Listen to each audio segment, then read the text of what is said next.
This podcast is brought to you by Rebecca Cassells of the Rising Dawn series. Do you like violence? Do you like smut? Are you tired of the stereotypical novels of werewolf romance out there and want something a little bit different? Then pick up Sparked Revolution, Book 1 in the Rising Dawn series by Rebecca Cassells. Available on Amazon, in Kindle and paperback. You too can become a sponsor of Stories, The True and the Fictional by heading on over to buymeacoffee.com/STTATF or follow the link in the show notes. This podcast is brought to you by Tim's Tiles and Brackets. More than just tiles. Looking to remodel your home or a change of surroundings? Tim's Tiles and Brackets has you covered with the finest selection of tiles and brackets and, let's just say, strategic solutions.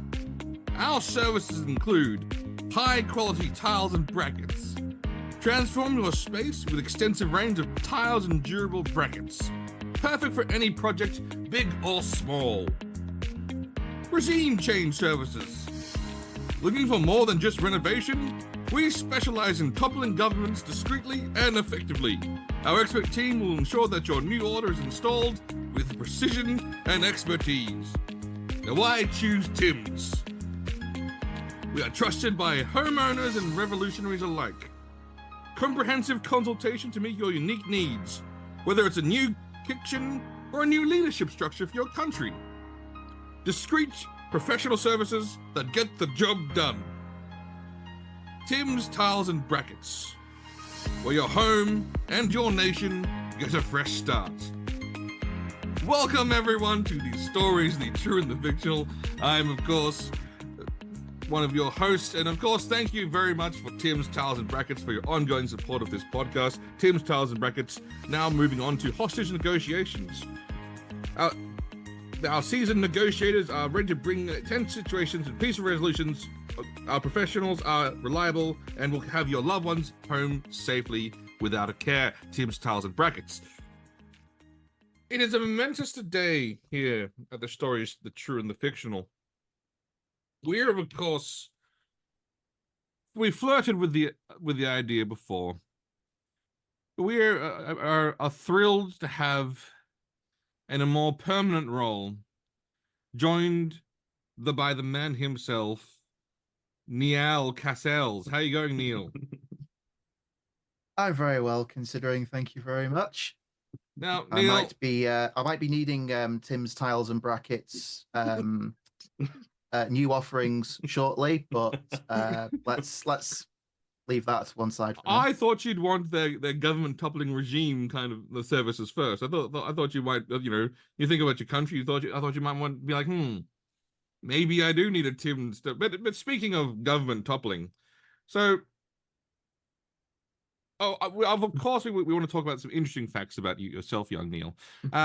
Is it true? And correct me where Google's steered me wrong. From my understandings, from the research I've done upon yourself, former member of the MI6, former member of the circus, you were somewhat responsible for the war for the Falklands. Is that correct, Tim? Is that correct, Neil? You were responsible for the Falklands War. But essentially you were given money from Margaret Thatcher to incite Argentina to attack British soil so that the mining labor disputes would be like an afterthought. Could you explain your role in this particular regime change over there? I can't explain it yet because I have to go through the time displacement field first in order to go back to a year before I was born. So come back to me a little bit when I've returned from 1982. I'll be able to enough decades should have passed by then that I'll be able to then tell you exactly what happened. You can read about it in his memoir. I look forward to the memoirs of Neil. I'm not that old. Time travel again that you know of, Neil. what you don't know, what the government did. Obviously, they swapped your mind out. That's again, that's a standard British thing to do with replacing the minds of their citizens. But of course, like I said, we are thrilled to have Neil, former member of the circus, here with us today, toppling governments and regimes around the world, and of course, one of the many fine consultants for your government toppling needs, from Tim's Tiles and Brackets for all your tile bracket needs, and of course, government's toppling services. J.A. Bryden, how are you going today, sir, as well? I'm good. I'm surprised you remembered Tim's Tiles and Brackets, because I love Tim's Tiles and Brackets. this way back when, like probably 6 or 7 years ago, when we first dabbled in podcasting, we started it with a Tim's Tiles and Brackets ad. Now, let me bring Neil up to speed and our listeners up to speed, because there was this old. Do you remember video stores, Neil, when you used to go to the shop and you'd rent out a DVD, or back then probably a VHS? Yeah. Well, there was that regular haunt of ours. We would always go there and get DVDs and stuff like that and rent them out, and Chris would rent out Final Fantasy 4 times and finish it. And that when that place closed down, it it became a Tiles and Brackets store. I don't think there was a guy called Tim, but Chris added Tim to the. They sold was tiles and brackets, yes. So they became Tim's Tiles and Brackets. It's not that anymore. It's changed again, but no. I think it's like a you know those arcade tobacco shops or whatever. It's one of them now. But at one stage, it was one of the many wonderful franchises of Tim's Tiles and Brackets, all around the world. And obviously, at Tim's Tiles and Brackets, as we go on to the next ad read, we've always believed in going above and beyond with our clients. And that's why, with addition to our top-tier tiles, brackets, government solutions, and hostage negotiations, we are now offering special forces to handle your most critical operations. Special forces. When you need more than just negotiations, our elite, discreet, and highly trained special forces are ready to be deployed anywhere, anytime, any missions. Now, we are trusted by home owners, leaders, and global operators all around the world. That's Tim, Tiles, Brackets, Government Solutions, Hostage Negotiations, and now Special Forces. I just got an email, Chris. I just want you to verify this, because you're our Tim, Tiles, and Brackets expert. Yep. But there's rumors going around they're doing some backboard dealings with terrorists and kidnappers alike to have more secure brackets to keep people in there. Okay, is that now?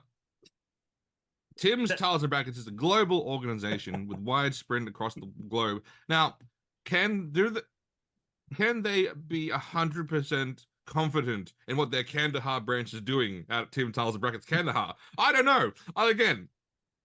Again, Tim's Tiles and Brackets has a wide vetting process about applicants. But one thing that Tim's Tiles and Brackets cannot do is account for every regional individual. But having said that, they do have a way to make sure that manufacturing is safe where it belongs, in England. That's Tim's Tiles and Brackets, now specializing in arms manufacturing. At Tim's, we've always believed offering our clients the very best. From our humble beginnings of selling tiles and brackets, we expanded into our service, including government solutions, hostage negotiations, special forces, and now specialized arms manufacturing. Custom designed weaponry for your precision, reliability, and cutting-edge technology are non-negotiable. Our manufacturing division crafts the finest arms tailored to the specific needs of our clients. But why choose Tim's Tiles and Brackets? We are a trusted name, be it the boardroom or battlefield. Our comprehensive solutions for every challenge, big and small. Global reach, including our Kandahar branches, and now soon one opening up in Syria, and of course, Odessa in Ukraine, coming very soon. A global reach with committed to excellent service for everything that we provide. That's Tim's, Tiles, Brackets, Government Solutions, Hostage Negotiations, Special Forces, and now Arms Manufacturing. I don't think you've ever put this much effort into anything. Oh, we've already been halfway deep through the Tim's, Tiles, and Brackets story, Jamie. We're only halfway through the Tim's, Tiles, and Brackets ad reads. Stay tuned. Stay tuned. Now, Jamie, I'll start with Neil. Neil, during the week, have you been watching any media or gaming that you found particularly interesting?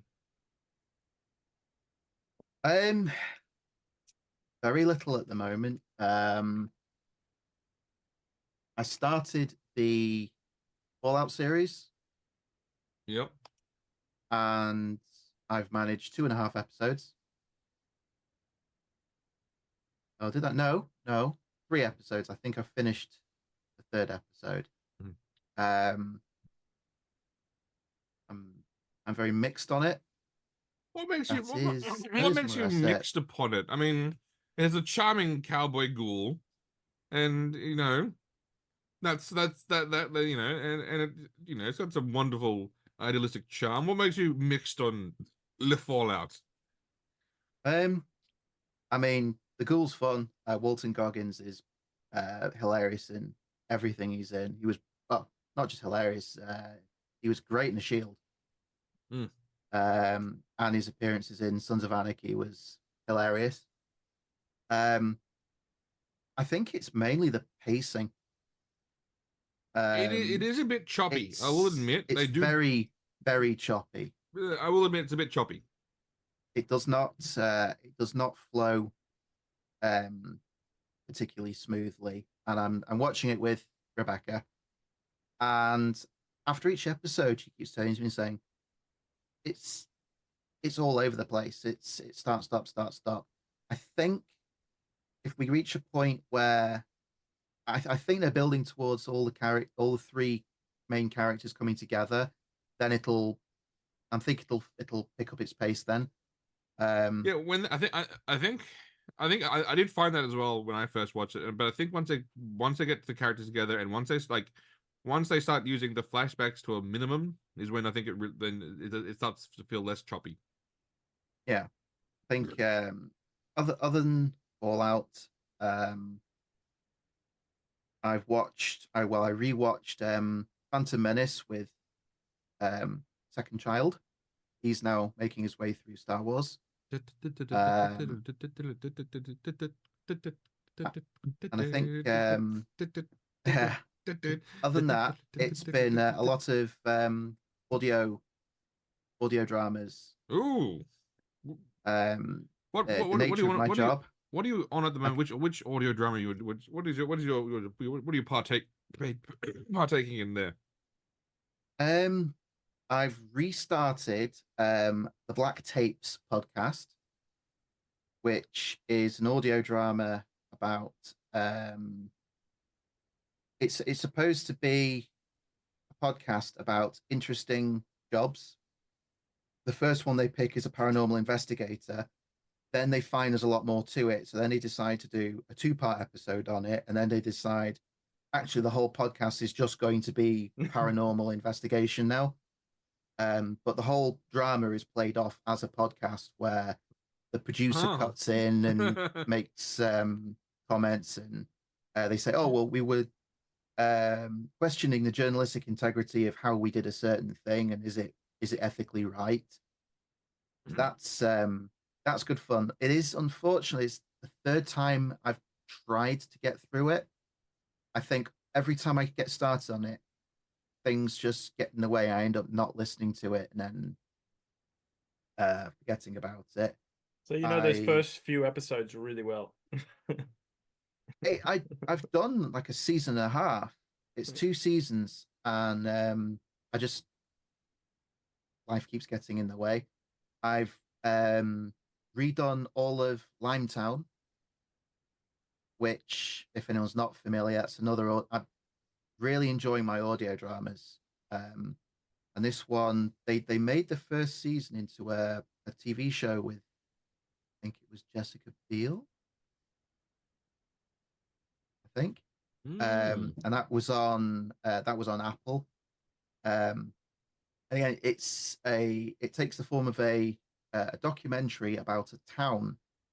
You know how mining towns used to pop up and the town would be around the mine. Yep. This was a scientific research center with a town to support Oh, the the staff. scientists.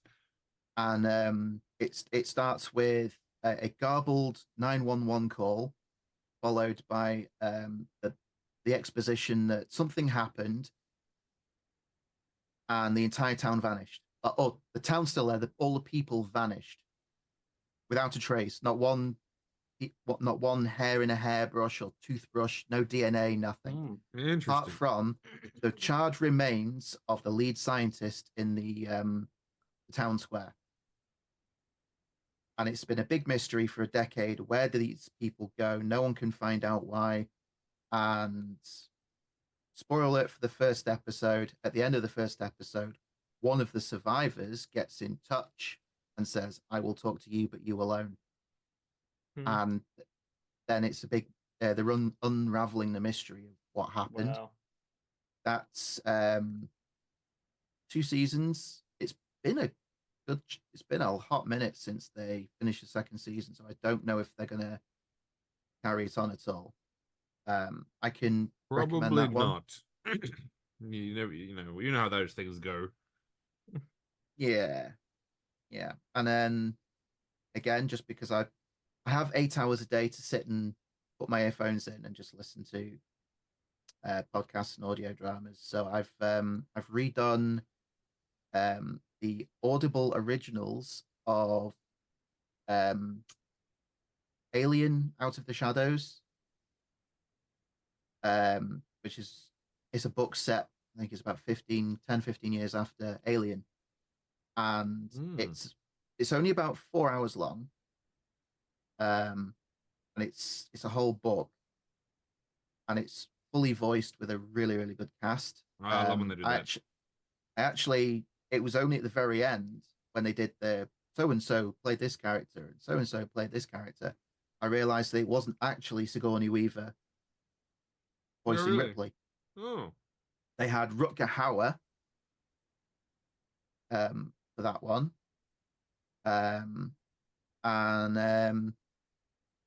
They've done 4, and they were bringing one out every year on Alien Day.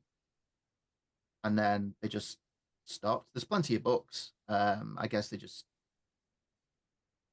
Amazon. They'll drop things that are popular and stick with things that aren't. They've gone Hollywood. So I think it's that's been most of my media consumption. I've been wanting to get onto watching a few movies, but I've got 4 kids. That does seem to get in the way of your enjoyment. What about you, Jamie, a man of no kids? Yeah, okay. What? No. Look, I've been doing the thing that our friend Chris Park hates the most, and just doing rewatching.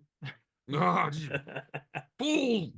Anyway. I rewatched Psych to the end. Then I am now back on Suits. But that has Meghan Markle in it. Ooh. Yeah, but she's like a side character. No, she's not. Like, yes, she is. We all know Harvey Specter's the main guy. Obviously, but he carries the show. No, look, I love it. And I really love the character of Louis Litt, because he has a lot of growth, and he's unchained, and he's just unpredictable.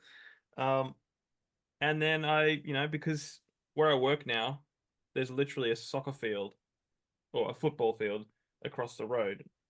And every night, because I work nights, every night there's teams playing and all that. So I'm going like, well, you know what? I'm going to play FIFA again. Or the new one. What's it? FC. FC 24, yes. Yeah. So I've started playing that again, but nothing too fancy other than working on my next 2 books at once, actually. But that's about it. Well, I have been enjoying. I'm up to season 2 now of The Rookie with the Fillion. Nathan Fillion. I have to say, I'm even enjoying the show quite a bit. Well, it is Nathan Fillion. I looked it up, and apparently it was like on just the normal television, which is why I had that like nice, like 45-minute procedural feel about each episode. Yeah. But obviously, it had the good format, which is basically it's random crimes. Yeah. But the character storylines carry between each episode, so it's not just a complete like just cut off episode. I really like it, and I'm actually surprised it got created because the show started in 2019. Yeah. At the height of BLM, and I'm surprised a show about police was able to continue on in this climate for about 6 seasons, which is I think it only ended fairly recently. Or I'm not sure if it's ended or no, it's it still got going. renewed. It got renewed again for 7. and they have a spin-off show. So but one thing I thought was absolutely charming with this show was, all right, spoiler alert for an episode that you probably don't care about. The rookie character goes to stop a convenience store robbery. The guy's got a gun. He's all like methed out of his mind. He then runs out for the convenience store. The guy chases him. He goes into a person's house, threatens the child and the father with a gun. Goes and runs around the house with a gun. He points the gun at Nathan Fillion's character. Nathan Fillion's character basically shoots him. And then they show this massive long procedure about like, oh, he killed someone. We got to take his badge. We got to investigate. It's like going, that would not happen in 2 universes. Again, you'd watch the body cam footage, be like going, was this man threatening civilians with a gun? Yes. Did he then point that gun at the police officer? Yes. Did the police officer then shoot him because he had a gun pointed at him? Yes. Okay, good shoot. All right, thanks guys. It would have been a 10-second review and gone like, yep, put that footage to the public so they stop asking questions about what happened to the dead dude. I was like going, but they showed this massively long procedure, and I was like going like, the drama like going, oh, he's gonna be gone from the police force. I'm going, oh my, I know what you're trying to do, show. I know you're trying to be like, look, the show's gonna be trying to be like, look, cops, we're responsible, where we do. It's like again, that was very unbelievable. Apart from that, apparently the show was quite, somewhat believable because it's not about detectives, it's actually about like just beat patrol officers, which I've actually found much more interesting because it's like not everything's like murders and but they do get into a lot of gunfights for like police patrol officers, like a lot of gunfights. And they're not even in Chicago, I know, they're in LA, but the craziest thing about the gunfighting is the cops seem to have amazing accuracy to shoot people in the arms and legs so it doesn't kill them and so they can arrest them. I'm going like, either these cops are terrible shots and not going to their training and shooting center mass, which is what they're trained for, or they're very, very good shots. And they're going, I'm going to shoot you in the leg on purpose. Anyway, I understand they don't want to show them killing people in giant gun battles with drug dealers, but I mean, that was a little bit unbelievable. But having said that, I'm still enjoying the show, so still a good show. Well, it is Nathan Fillion, and I only realized this the other day. That Nathan Fillion was in a show with Ryan Reynolds. Really? Remember 2 guys, a girl, and a pizza place? Oh yeah. They were the 2 guys. And I was just like, mind blown. No. I knew Ryan Reynolds was in it, but I did not know the other one was... He was not the other guy. Really? Yep. He was in it, though. He was in it, but I don't think he was the guy. The other guy... Okay. Well, that makes sense then. No, are you looking it up? Verifying. The other guy was Richard Riculio. Yeah, Petenberg. He was not one. He was not the guy.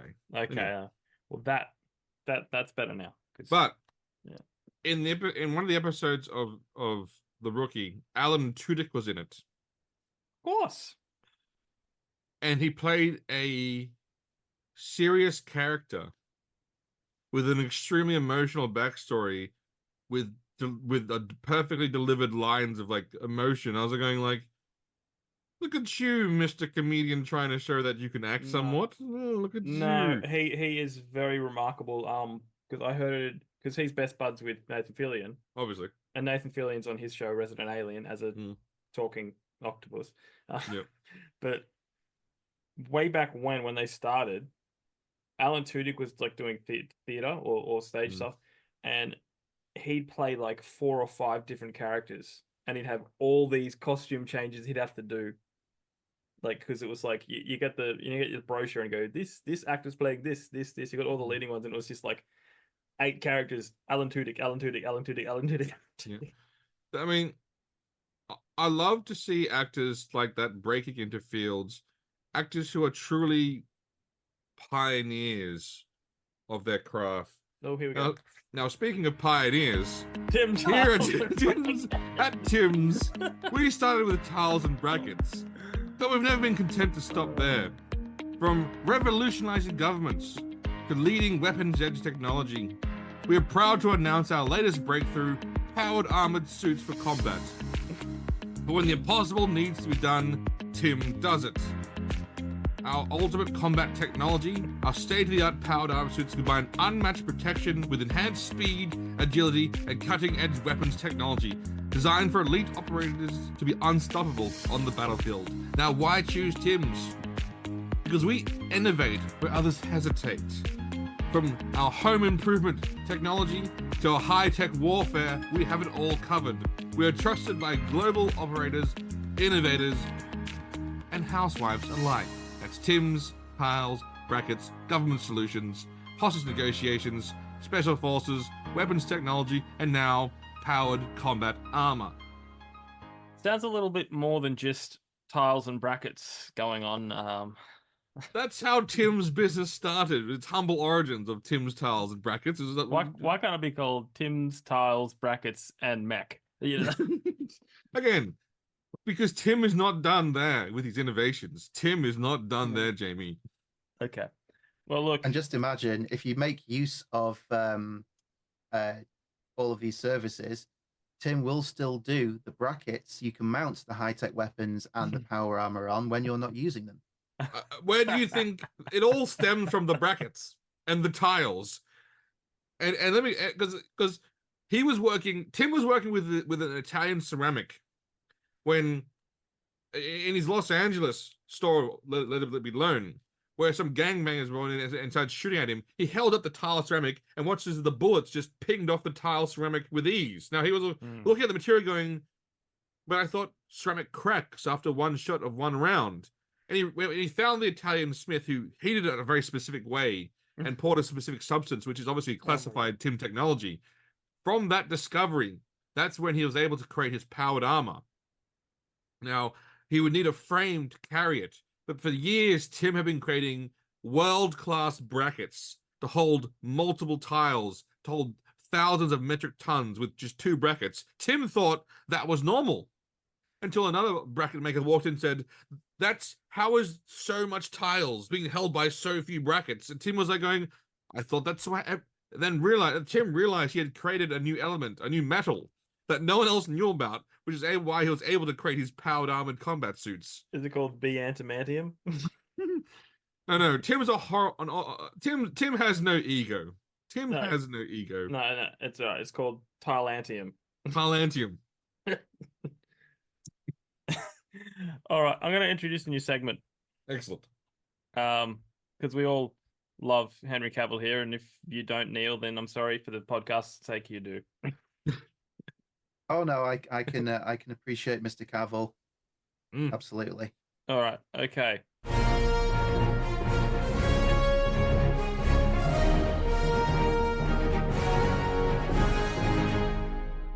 This is Tom, and he's 7 years old. One day he told his schoolmates that his uncle was Superman. The other kids made fun of him and no one believed him. Then his mother made a call and she asked her brother-in-law to take him to school one day. And Henry Cavill, of course, was delighted to do so. Oh. Look at that. A man of the people, as we all knew Henry Cavill is. Mm-hmm. And they probably still didn't recognize him. Of course, and that's the beauty. Again, was he wearing a shirt and glasses? Then you know, unless he's in the muscle suit. Yeah. Actually, no, he's quite muscular without the suit. So, like, yeah, I mean, we all saw the scene from the Cavalrine. The Cavalrine. Have you seen Deadpool and Wolverine yet, Neil? I have not. I have to admit, I'm quite interested to watch it. Nathan Fillion, as you mentioned before. He plays a character in there. Yep, and Matthew McFarlane. Yeah. Oh, I've seen a list of the The surprise Deadpool. characters and appearances, and thought, oh, okay. I haven't been to see it just because partly my upcoming cinema trip is dedicated to the new Alien movie, The which is aliens.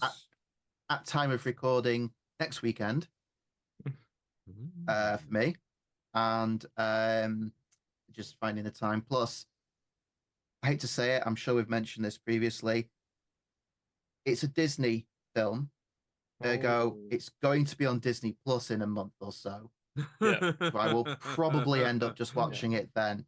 I hate to do it to a Disney film that actually appeals and seems to have seemed sure it's on course to make $1 billion if it hasn't already. Yeah. So far to date, it's at $940 million worldwide. So yes, it's Yeah. probably going to cross the billion Oh, mark. it's Very soon. Yeah.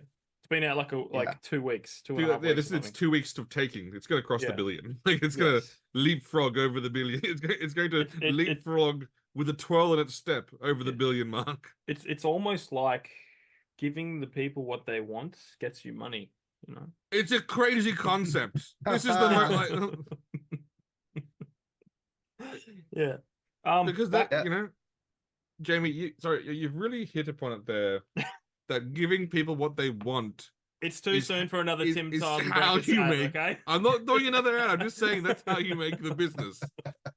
Next Cavill meme, Jamie. Yeah, okay, no, that was it. It's a one-off little clip. Oh no, I thought you had more Cavill memes. I have more prepared, but next time. No. Otherwise, we'll run out.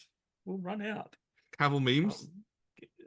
No, probably not. But I'm sure there are enough Cavill memes. No. To Look, I want to touch on Neil's hopes for this Alien movie because I heard that it's set between the first one and the second one. That's what I understand. Yeah. And it looks like they've returned to like a super horror element too. Well, the director, it's Fede Alvarez. He directed the reboot of The Evil Dead, which I enjoyed. It was tonally very different to the Sam Raimi films, but better that he does his own thing rather than trying to copy Sam Raimi. Yeah. The Sam Raimi's films get a bit. Yeah, that's fair. Yeah. That's a fair point. Because Sam Raimi's like Spider-Man, Evil Dead. That's kind of like.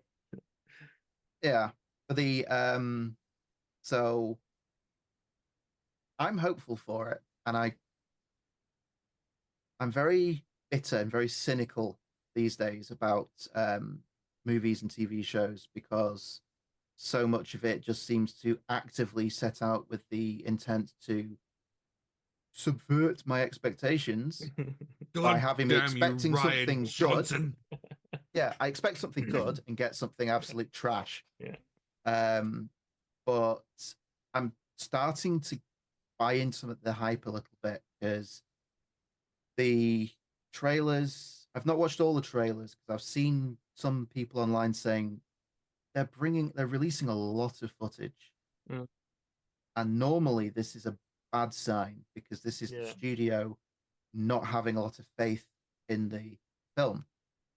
And they're in a weird position where I think this is the first Alien film that's technically released under Disney. Since yes, Alien is was a 20th Century Fox property, and Disney bought Fox Studios. Yeah. This is why the latest Predator film, Prey, it didn't get a theatrical release. They dumped it onto Hulu in the US, and it's on the Star section of Disney Plus elsewhere in the world. And that was a fine film. That was a cracker of a film. There was money on the table. Put this in the cinema. The film is made. I believe the film was done about the time that the Fox buyout happened. So Disney didn't really have to invest a lot of the marketing. And here's a Predator film. Money. There's a big pile of money on the table, Disney. Do you want it? No, no. Mm. Oh, just onto the streaming service that's Yeah. put you about 12 billion in the hole. Oh, They, okay. they also did that with that Sound of Freedom movie too, and that made made a killing. Is that on anything? No, it was released in selected theaters because what happened is Disney sat on it for 5 years, and then the guy that made the film had to fight to get the rights back so he could release it, and then it did better than Disney's new Indiana Jones, you know, just like on Not independent not release. difficult. Yeah. Oh, yeah, that was not difficult. No, but like, well, you know what I mean, like, Yeah, Oh yeah. because I think there's two big Disney movies at the same time, and that just blew all of them away on an independent release, Yeah. As industry wide, I think that the reason why so many of these films are failing, on top of the stories being awful, whatever reason, is that they're financial disasters because this film's $200 million. Yeah. And I think the new Captain America film with not Captain America, um, I'm sure their budget because they've reshot the They've reshot film it, so I think that it's blown out so quite many times. substantially. Yeah.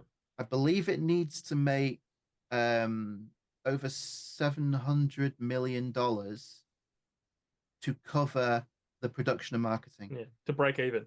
Yeah. That's That's a probably not going to happen. sound business strategy. To Mm. generally speaking, when you make these $200-300 million box office movies, you want to clear your costs on the first weekend. And often, when they do it well, they do. And then from that onwards, you're into profitable territories. But I don't know. I think someone forgot to give Disney that memo to say, your companies are designed to make money. Mm. Please They do might so. try if it's coming out. I think it's it's closer to release than a lot of the other projects they've got going. They might be trying to ride the high of Deadpool and Wolverine. Oh, look, they'll try to like market Yeah. it as like, this is the next great thing. You like Deadpool and Wolverine. And you know what? That might work if it's good. But if people go to the film for the first week and it's shit because they went because of, they love Deadpool and Wolverine so much, that's going to destroy them for the next Yes. film. Because remember, that trick works how many times? Once. We all saw Captain Marvel because they said it was important to go to see Endgame. And it wasn't. And guess what we did for the next Captain Marvel film? No one went. Nothing. Fool me once. Shame on you. Fool me twice. Shame on me. Yeah, I think especially for that one, I checked out of the Marvel universe after Endgame, with the exception of the two Spider-Man films that came out. The one with Jake Gyllenhaal, I did not Yeah. enjoy, but the third one with all the Oh, Spider-Man. yeah. Spider-Man's Yeah. Spider-Man I really enjoyed that, and Yeah. and then Guardians of the Galaxy 3 I enjoyed, but I have issues with it. For the Spider-Man 3, which one was it? No Way Home. Yeah. I enjoyed it for a reason that I usually criticize other films, so I'm a bit of a hypocrite on this one. Yep. It's Member Berries. It's Remember referencing remember this? Remember Star Wars. Remember. Yeah, so I think the Member Berries works in No Way Home because there was some very clever callbacks to all the other films, Mhm. and not just the obvious ones where, oh, what do you mean your web comes out of your wrist? I've got the web shooter with the cartridge. Yeah. Oh, that's really weird. Haha. Why doesn't it come out of your backside? Haha. But a lot of the dialogue, I'm sure when Dr. Octopus gets the chip in his implant fixed, Yeah. and he's not controlled by the arms anymore. Yep. They reference dialogue when Tobey Maguire Spider-Man speaks to him. Yeah. They reference the dialogue from Spider-Man 2, and I really liked that. And we I got a wasn't a good. fan of Andrew Garfield, but I actually really enjoyed his character in this one. And they realize that Williams Dafoe's face is far scarier than any mask. Yes. Don't put the helmet on. The Yeah. face is enough. Yeah. With the goggles and the hood. Oh, perfect looking Green Goblin there. They should have, back in the Tobey Maguire days, they should have painted him green. You know? They should have done it. Yeah, they should have done it. It would have been awesome. Oh, they were afraid of Jamie. They didn't. They were. That's why the X-Men had black costumes, not the other ones, because they were afraid. People were afraid. They were doing afraid things of that people wanted. exactly. But Chris, Mm. if X-Men did the proper costumes, they would all have undies, and you would complain. Yes, I would. Yeah, no, that's a fair point. That's a fair point, because again, It's interesting, but then as those X-Men films have progressed, there's always been this hint. Oh, we're getting closer to the comic book accurate costumes. Mm-hmm. And now with Deadpool and Wolverine, everyone is so excited that we're finally getting Wolverine in the proper costume. If this is a thing people have wanted for all this time, maybe, I mean, the X-Men movies, they leaned into some of the ridiculousness. They could have just done it and said it's a comic book movie. Yes, goofy outfits, but this is what people want. And they're finally giving people what they want, and it's closing on $1 billion globally after a fortnight. Yep. Yeah. Yeah. So again, people have money that they are willing to spend on the things they like. Yeah. Yeah. A shocking concept. And like I said, I was pretty sure we talked about this last episode, Chris, but us going to see Deadpool and Wolverine felt like pre-COVID. Yes, it did. The cinema was just packed. People were everywhere. They were out and about. With kids who shouldn't have seen it, with old people, which I saw some old people in the cinema who were literally like, I don't want to be cruel, but you know, circling the drain. I'll just say it that way, like in terms of their age. Yeah. Who were in the film going like, oh yes, look at all that blood and like. Yeah. But I mean, I guess we're that old. I know that because of my Korean heritage and my dragon lineage, I don't actually age visually. You know, that's fine. Like not until he's 70, then he would just be like, until I'm 70, "Hello!" and then I look 1,000. Yes, that is the curse. That is the curse. I understand what with our dragon lineage, that is the curse. Or actually no, but if I do enough good, I do become a dragon. But I think that ship sailed, so I think that's fine. No, don't worry. I've come to grips with this concept. But yeah, maybe those people were like 40 when they first saw the first X-Men film, and and then like now they're like circling the drain, going, "Oh, finally we get to see the original cost." Like, hey, but anyway, it was a good, interesting group of individuals. I've heard a lot of children are going to see this film. Honestly, I'm not one to talk. When I was minding my son when he was a baby, we watched John Wick together. Now, did he understand what John Wick was? No. Was it a lot of flashing lights because of the gunfire and he enjoyed that? Yes. Would I let him watch John Wick now? Probably not. He's a little more aware. A little bit more aware. So yeah, a little bit more aware.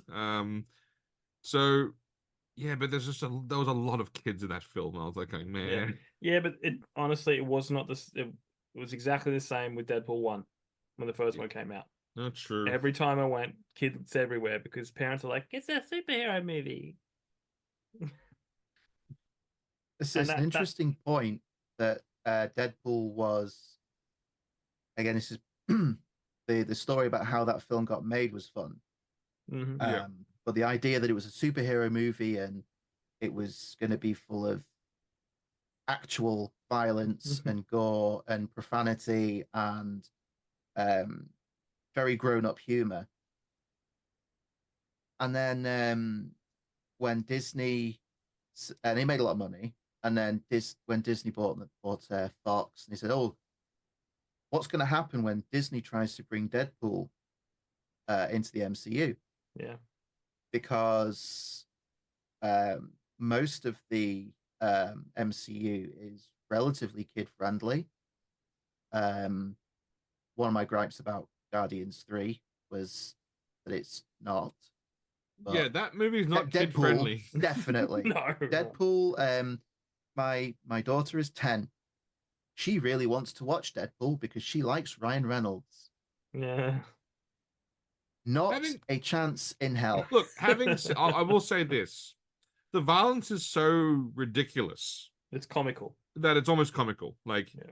so it's not like it's a realistic gunshot wounds where you see like, it's not like it's Training Day where there's like all like gritty violence. It's like, it's like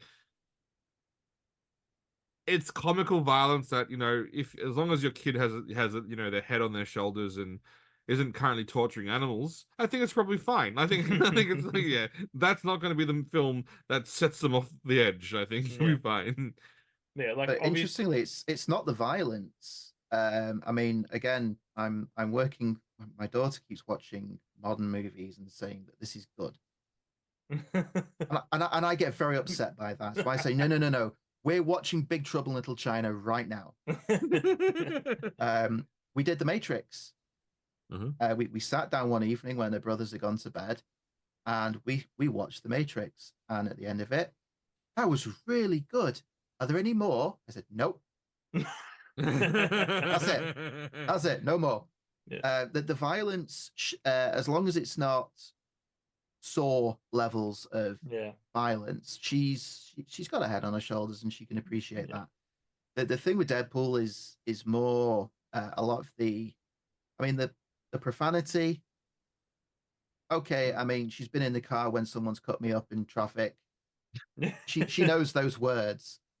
But I mean, a lot of the humor is definitely you're a few years off understanding this, and I really don't want to have to explain to you the International Women's Day joke. Oh. Have you have you watched the PG Deadpool 2? Like they did Deadpool 2, but they added an extra half an hour of new footage and PG'd it a little bit. Apparently it didn't work. Apparently it wasn't like the No, look, but the extra half hour content is gold because Deadpool's basically kidnapped the Princess Bride kid and he's reading this bedtime story. So all of that is funny, but it's just all the violence is basically cut away, like right before they hit. I was going to say a PG Deadpool. What all 5 minutes of it? Yeah. No, look, it was and it's just like they got rid of most of the blood.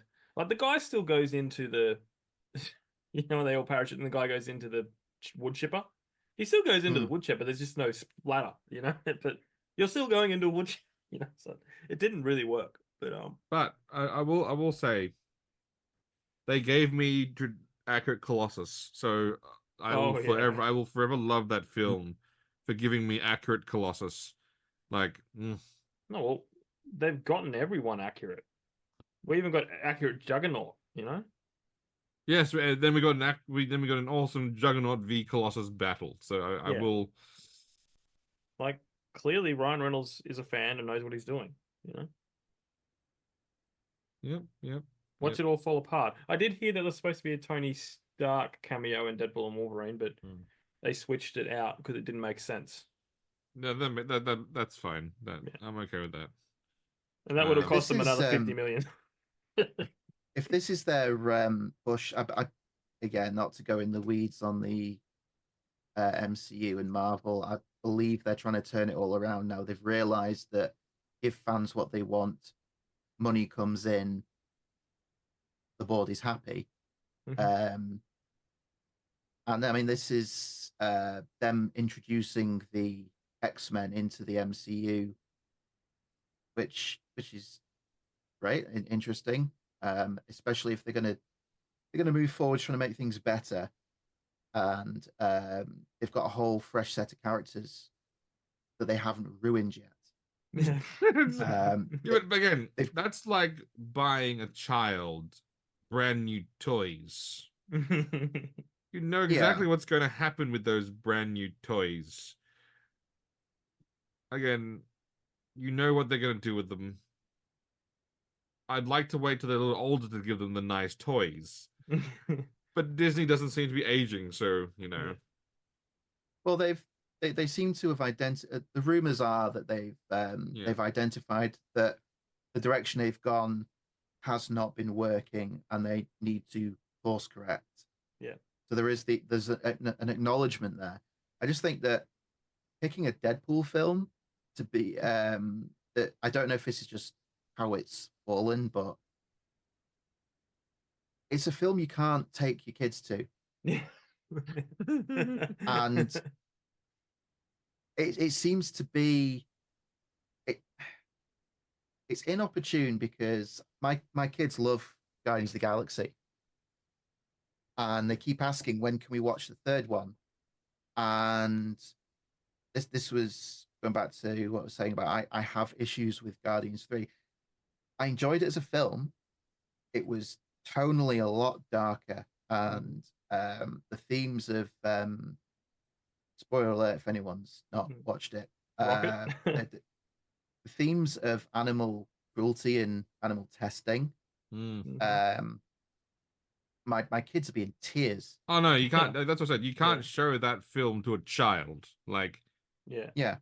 Like but just. This is they've enjoyed 1 and 2, and I now can't let them finish that part of the story until they're old enough to not absolutely bawl their eyes out when all the cutesy weetsy animals are getting chopped up.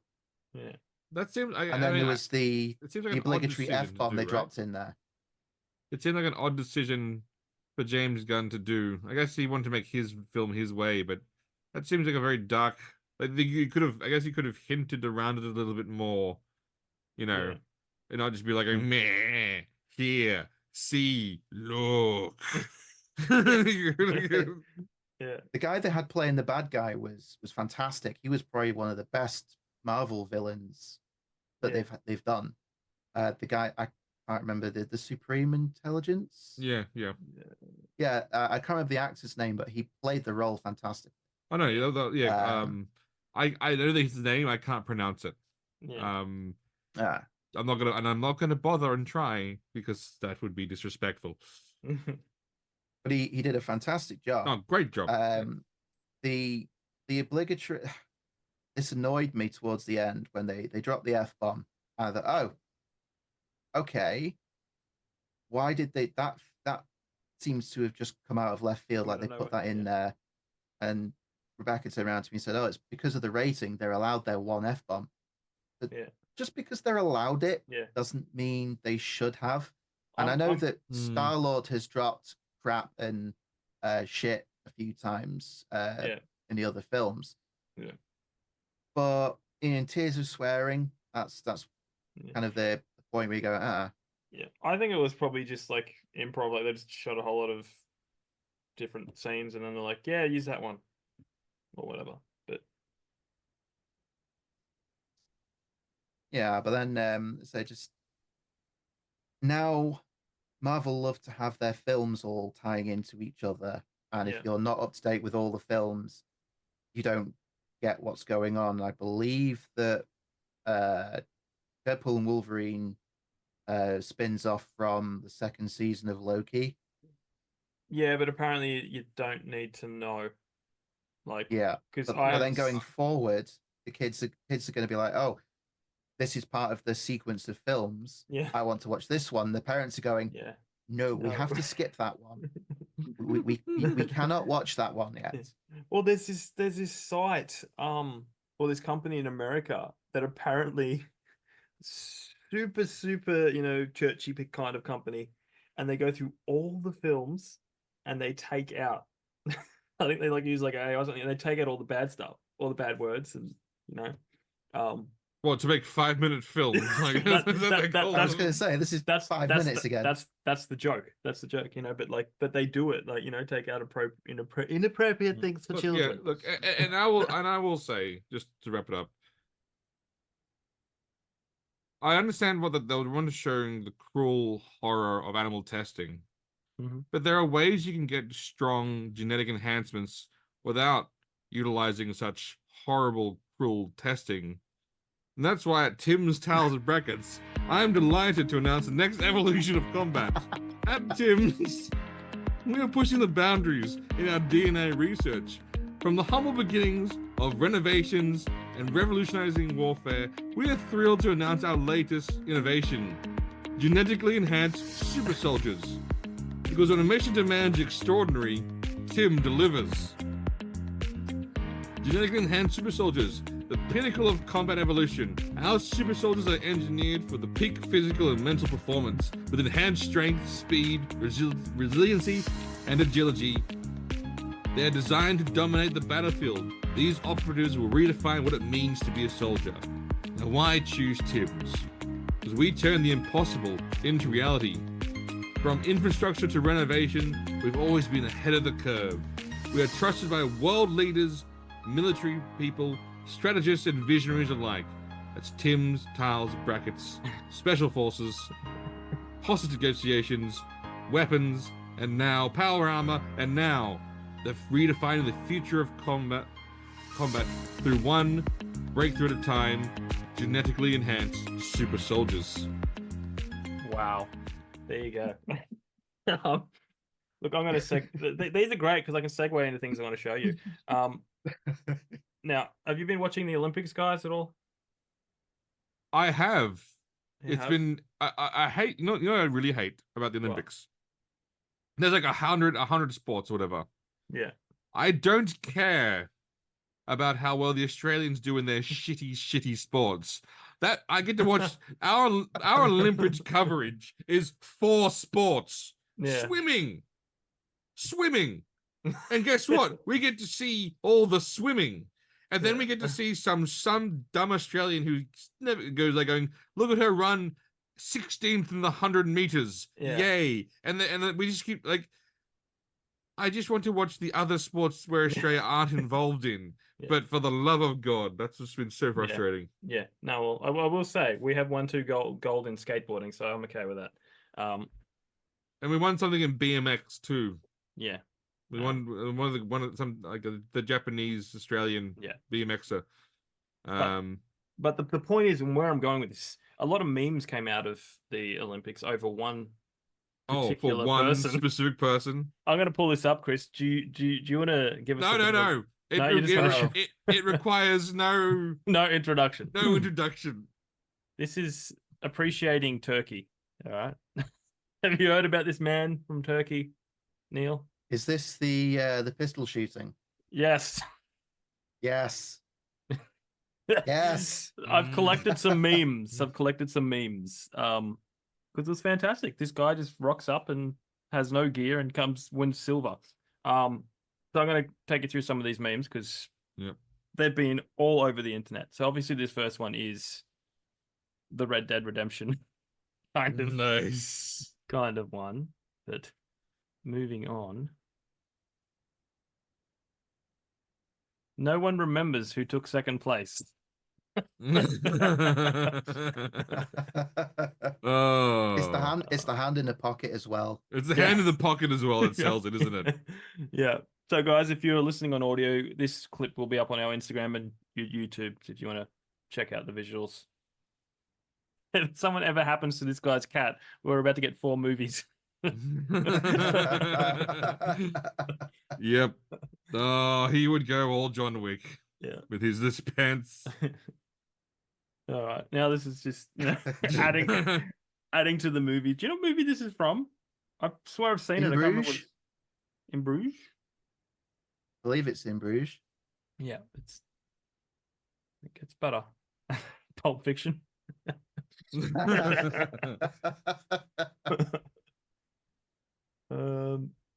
You know, Turkish guy at the Olympics. It's got Bugs Bunny.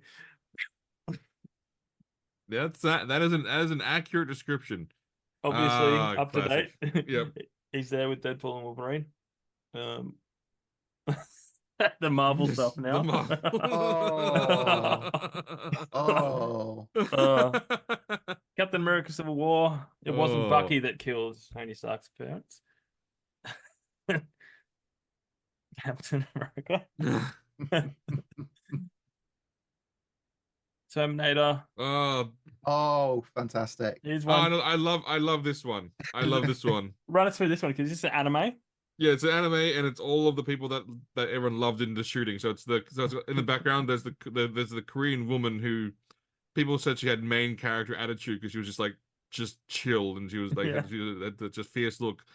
And then there was the weird way the rifleists stand in their fancy skin tight outfits, and so Yeah. it's like then you get them, and then of course led by the man himself, Turkish shooter. Shooter. All right, now there's a little comic strip. Agent, we need you for one last job. I'm retired. You have to do it for your country. Fine. Good. Remember, keep a low profile. I don't know why I went all Craven the Hunter there, but I don't know why. Like I mean, I guess you could. You went Eastern European. Honestly, I would have probably made the same choice. That's Yeah. fine. You could have also gone Borat, but again, that that might have been a bit on the nose. bit on the nose. Yeah. All right. No, that's the last one. There you go. There's a It's lot always- more. I love those ones because it's always about, the government always wants one more thing from us, doesn't it? Yes. The government always wants our taxes, they want our time, they want our energy. And I think it's time we look for new leadership. And where it began with tiles and brackets, it has evolved into something far greater. After revolutionizing industries, redefining combat, and reshaping governments, Tim's is proud to announce its boldest move yet, the New World Order. Because when the world needs leadership, Tim steps up. Tim has always been about more than just the products. It is about creating a better world, and now with the New World Order, we are committed to bringing stability, prosperity, and peace for all. Why the New World Order? Visionary leadership from Tim that sees beyond the present to build a better future, with the power to protect with our advanced military and advanced weaponry, trusted by nations and respected by allies and feared by our adversaries, and of course, solid home renovations. Tim's Tiles and Brackets, the Tim's New World Order, shaping tomorrow, today. There's less ads on Joe Rogan, I'm just saying. I hope they're paying well, these Tim's Tiles and Brackets. Oh, I'm a big fan of Tim's Tiles and Brackets. I can tell. Oh. Wow. I've got a few other things I can show you if you guys want to keep going. Up to you. Absolutely. Absolutely. Okay. Well, we've got the latest from McFarlane Toys that's coming out. If you guys are toy collectors, Ooh. Chris might. I do like McFarlane's toys. They're really good, aren't they? And not to be one of those, toy people. But it has 22 points of articulation, which is solid for a toy. Yeah. That's what you want for a toy. All right, so I compiled all these ones are supposed to be coming out soon this year or early next year. Mm-hmm. Obviously, Wonder Woman. Oh, a decent Wonder Woman too. Mm-hmm. The Green Lantern.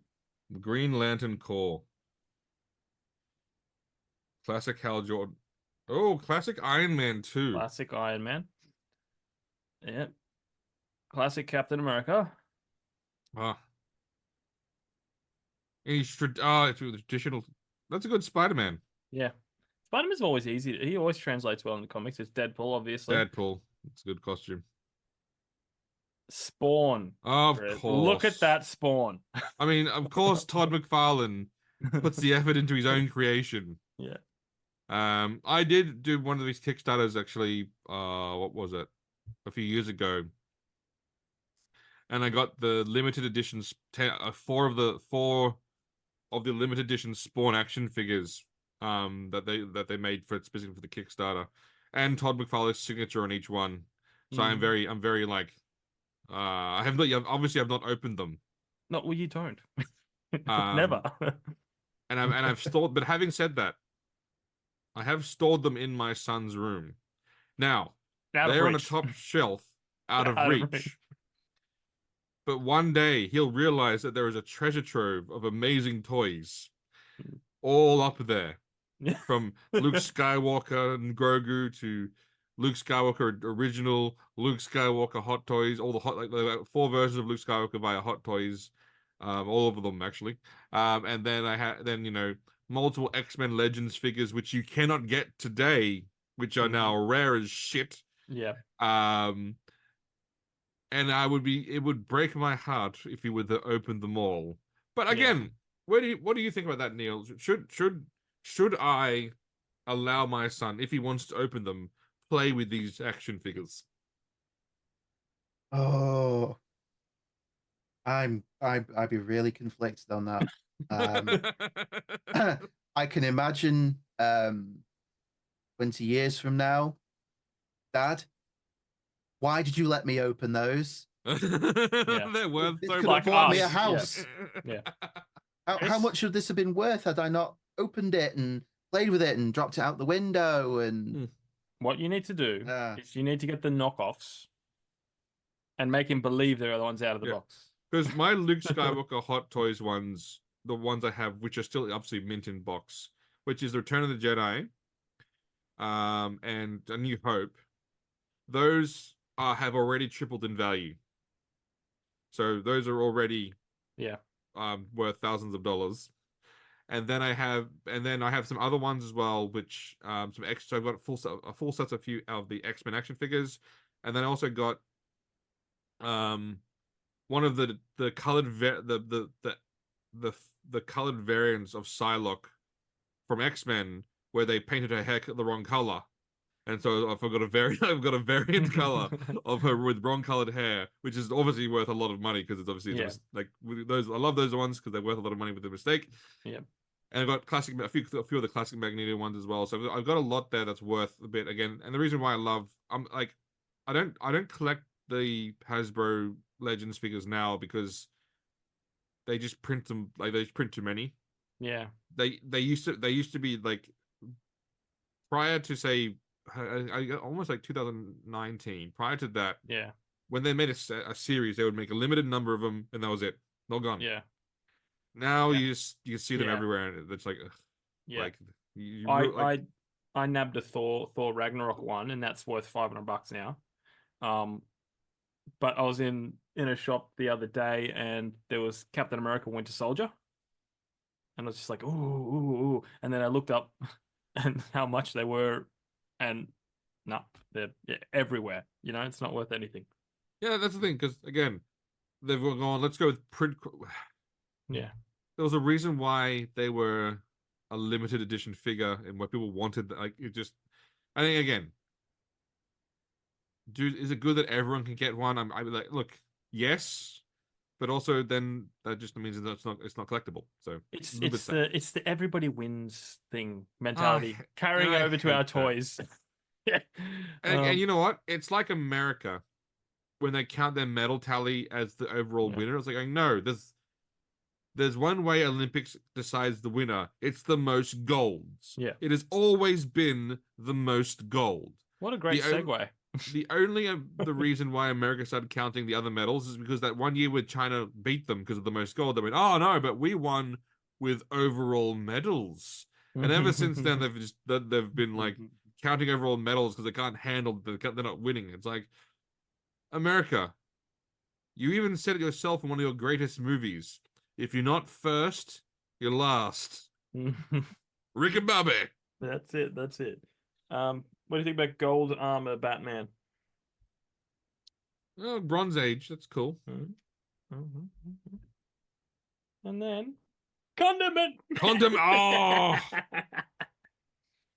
Now that again, if James Gunn does not give me Condiment Man in his Batman films, there's something wrong in the universe. Yeah, he better. I'm completely unfamiliar with this character.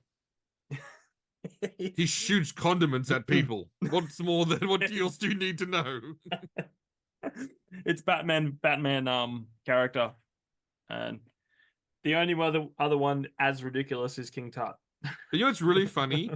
People keep saying like, "Oh, Batman is awesome because of his villains. It's the villains that define him."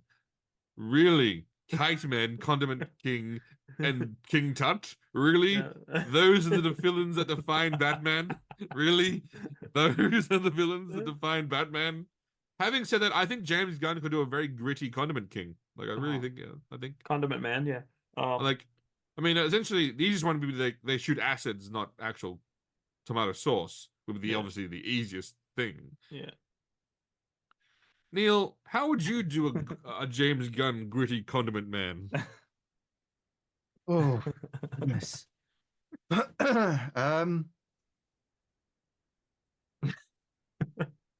I'm at an absolute loss.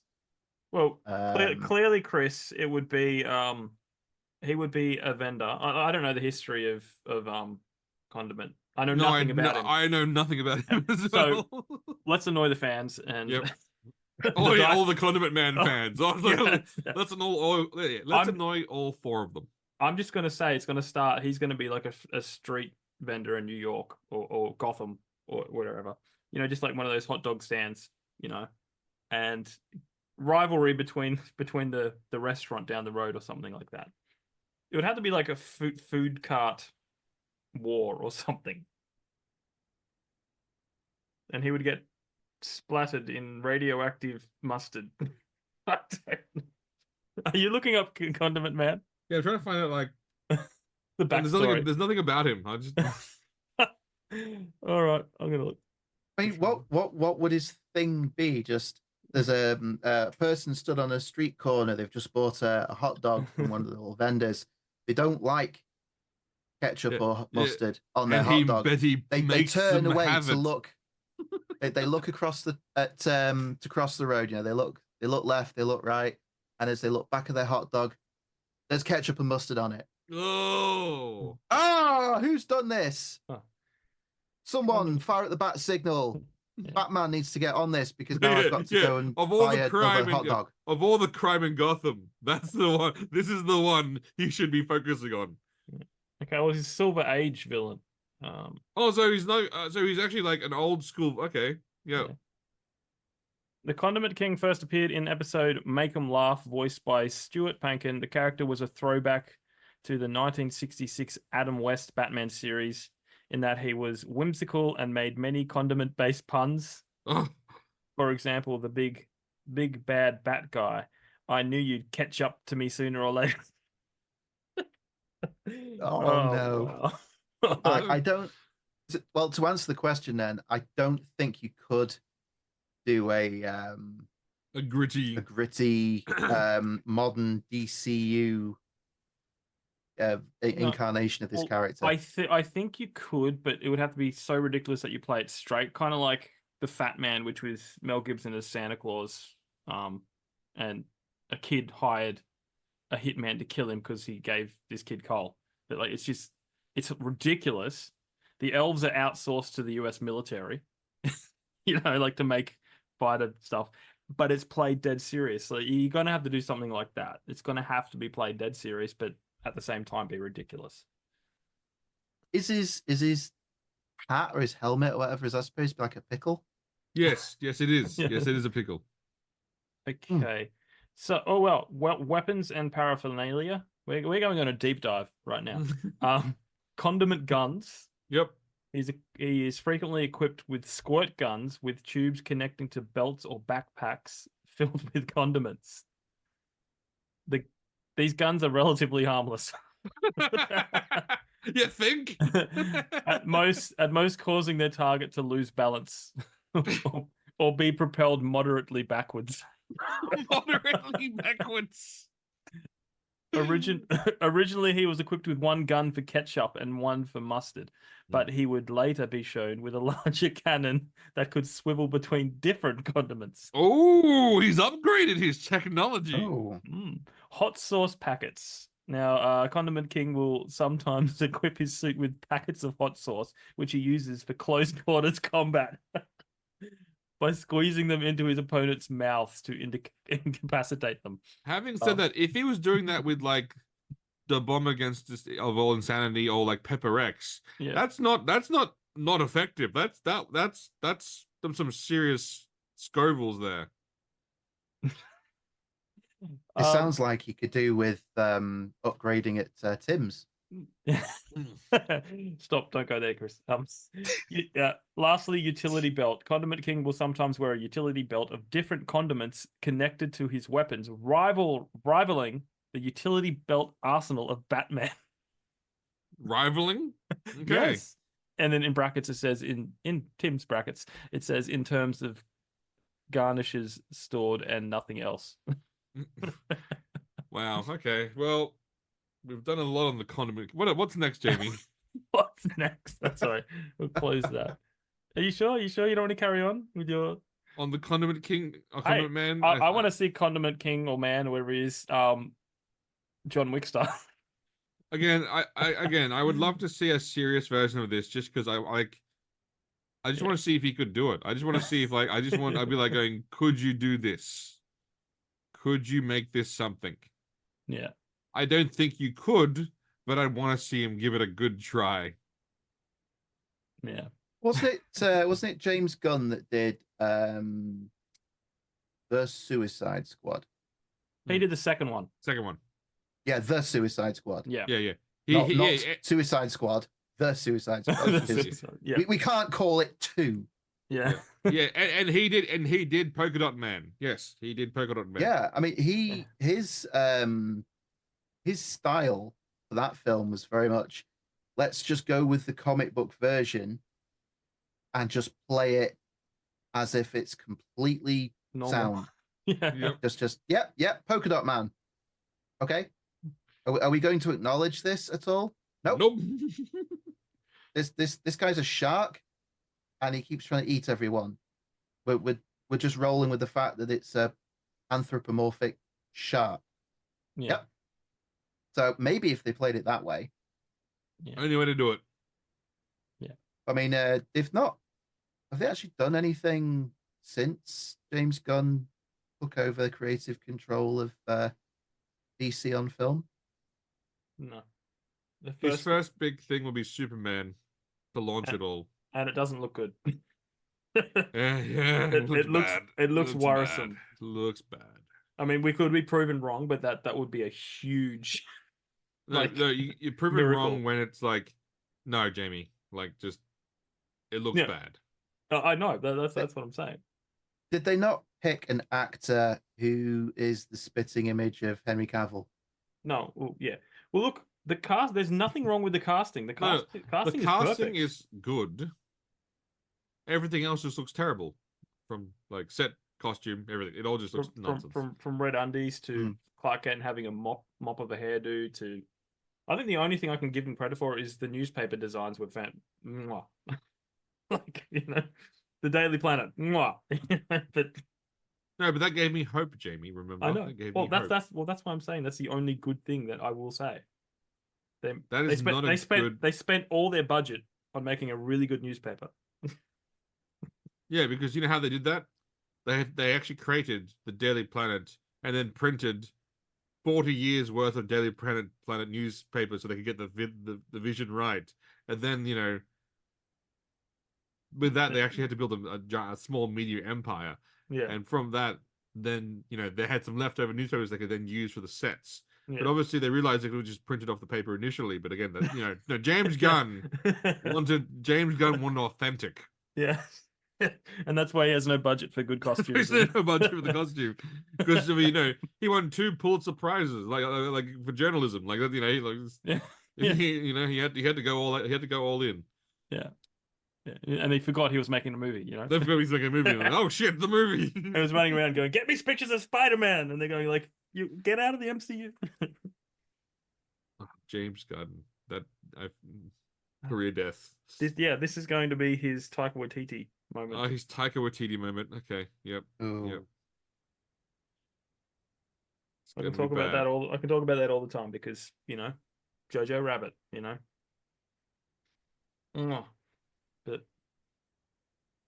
then everything else came. He got weird. He got weird. Yeah, all right. Are you guys feeling done, or do you want to keep going? I keep going. I'm fine. Finding topics. I do. Well, last time you were on, Neil, we reacted to some Star Wars fan film stuff. Mm. A video came by through my Facebook feed the other day, which is 10 years old, but it somehow managed to find its way. Someone made a Master Chief versus Captain America video where they fight each other, and it's pretty decent quality. Now I can show you, but Chris, you will hate how it ends. If Master Chief wins, I'm not watching. There's two. Okay, there's an alternative ending, and I've got both. Are you happy? Like, you'll hate it, and then you'll watch the better ending. No, because I don't want to. I'm not gonna like. Master Chief wouldn't. Okay, no, Jamie, no. It's a very, very good film. But yeah, there's 2 versions of it. I could only find the end of one, but no, we don't have to do that if you don't want to. No, because that's just sad. It's just sad. That is just sad. Well, clearly they made 2 versions because they knew. Only dude bros who are now like working in convenience stores because of their lives didn't turn exactly what they thought, think that Master Chief is the greatest thing ever. Yeah, I know. Master Chief is just a poor excuse. Again, it all stems from 40K. Master Chief is what happens when a company goes, "Oh, let's try to make a Space Marine. Should we make it all like hardcore and gruesome like the traditional Space Marine?" No. He's going to be awesome. He's going to be able to do everything. He's going to defeat the entire enemy by himself because he's the best. What's the male equivalent of a Mary Sue? Master Chief. No, but like, isn't there a term? It's a Gary stew. Well, no, I'm going to call it from now on just a Master Chief. There you go. It's yeah, but the problem with that is, yeah, we know where you're coming from, but the other side will be like, yay, like, it's a good thing. Yeah, but again, Jamie, what makes a good character? What makes a good character? Depth, growth, yep. Challenges. What's the Stewie Griffin? Is, oh, your main character will be richer for the experience. Mm-hmm. Master Chief has none of that. No, well, he's a video game character, like. Well, I am not a fan of the Halo franchise at all. Even back when it first came out on the original Xbox, and all right, it brought first-person shooters to console people. Yeah. Okay, that's fine. I was a PC gamer, and I already had done Doom, Quake, all that. So Half-Life. So I just kind of, you're playing catch up now. In Halo's defense, and again, if you go and do a bit of reading, there was a trilogy of novels that were released around the time Halo was very, very big. And the first one covered the Spartan project, and how they made them. and how they train them. And then I think it basically brings you up to the beginning of the game. Yeah. So they did the whole Fall of Reach before that was a game. The second book was not very good because it was an almost blow for blow retelling of the first game. The first game, yeah. Yeah. Literally, as they're describing, jumped up onto a platform and shot at this. I remember this bit of the game distinctly. Wow, that's dumb. That was bad. Dumb.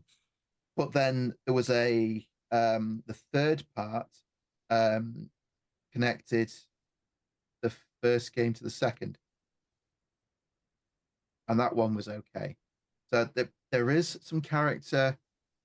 Master Chief himself does have some character in development, but you had to go out and get this little novella back in the day in order to do it. So it doesn't really count, does it? But I believe it was an official thing. Oh no, I'm sure it was an official thing. But if they wanted people to have the character of a narrative-driven story, they would have put it in the game where the character is. That's generally how you drive character and narrative of your intellectual properties and franchises. I mean, look, I'll say this now, and I know there'll be 1,000 people that will disagree with me. I don't care. Uncharted is better than Halo. Yeah. Uncharted has a more likable character, more fun character, and a much more rich and rewarding storytelling. No debate there. I mean, that's just you know.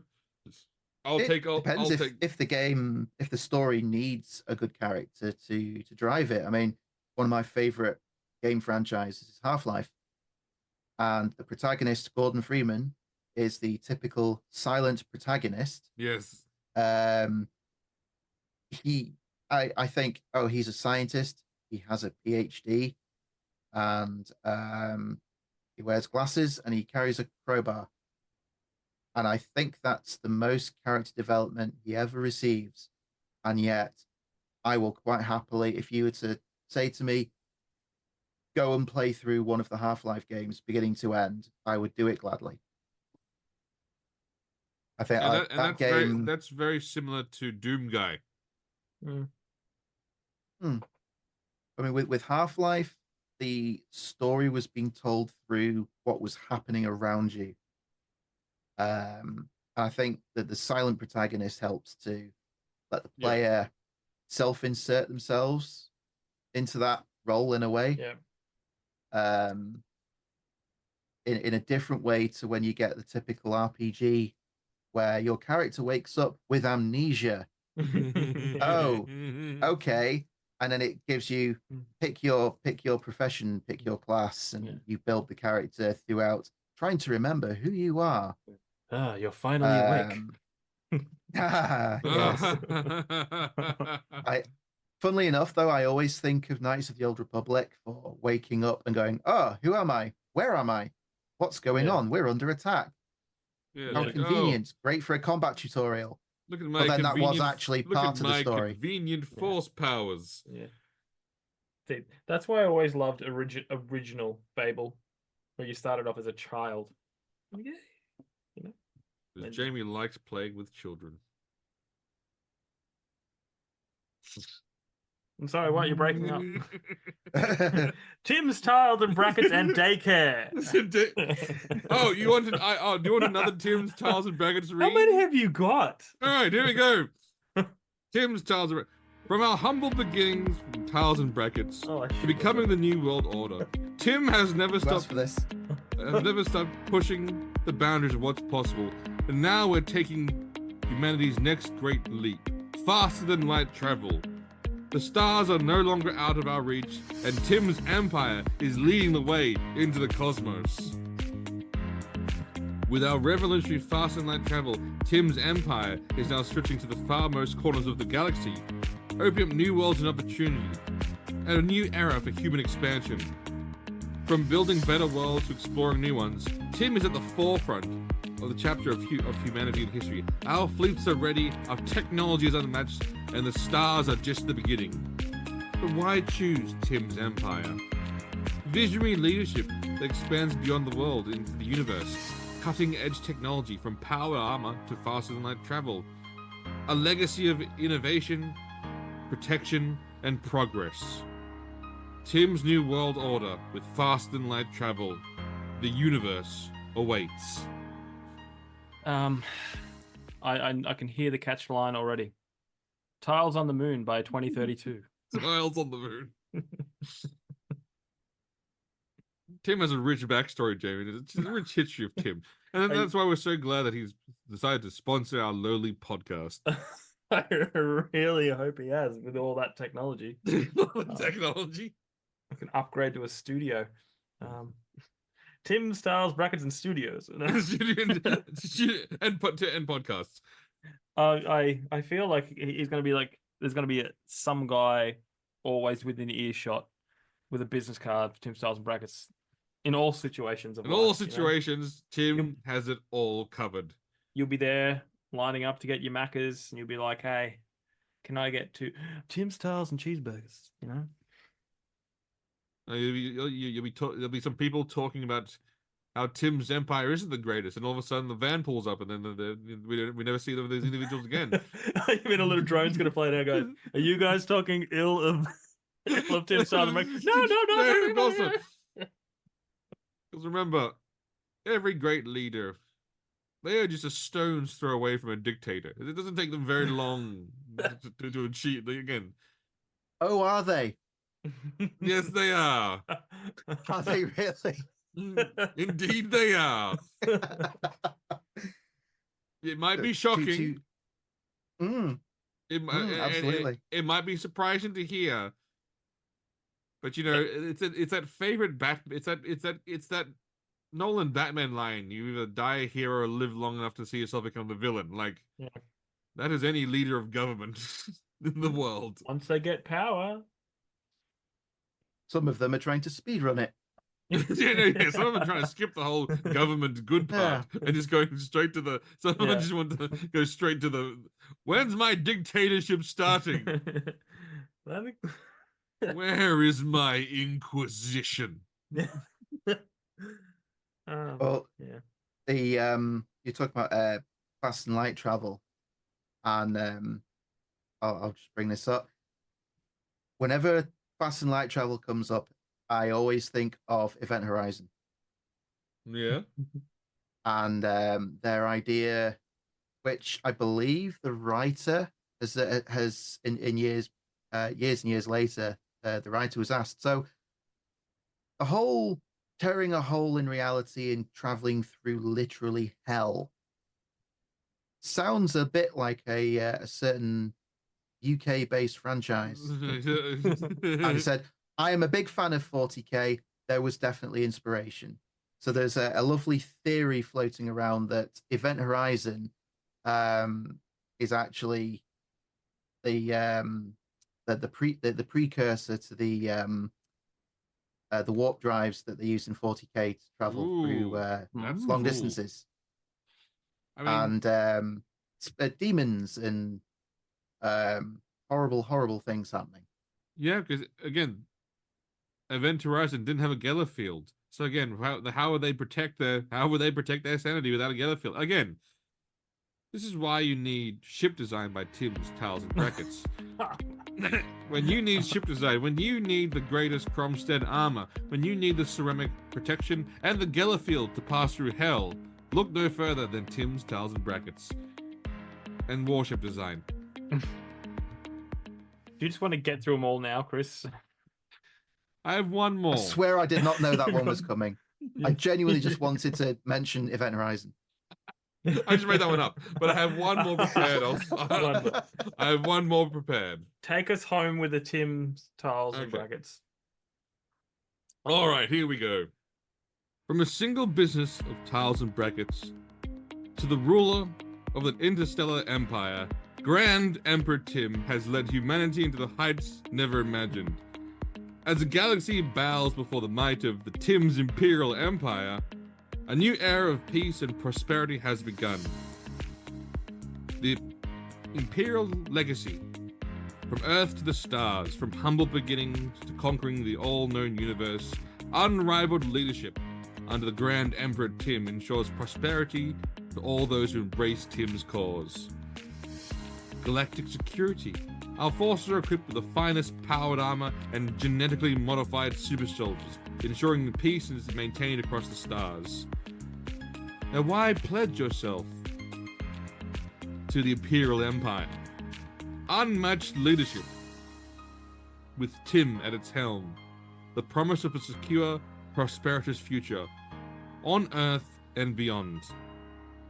The advanced technologies that makes Tim's empire the most powerful empire throughout the galaxy.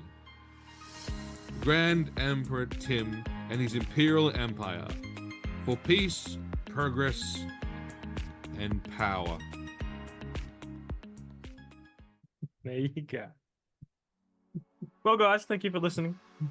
Send us an email to thetrueandthefictional@gmail.com. We're on Instagram, stories_podcast. We're on X, we're on YouTube, we're on all that. Check out our sponsors, Rebecca Cassells and Martin Kearns. And we'll catch you next time.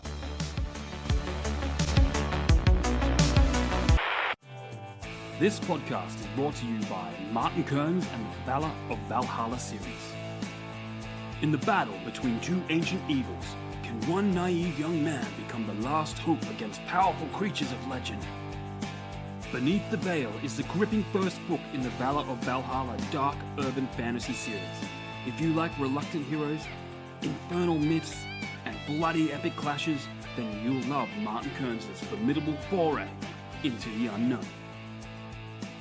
So head on over to readkearns.com and grab yourself a copy of Beneath the Veil today.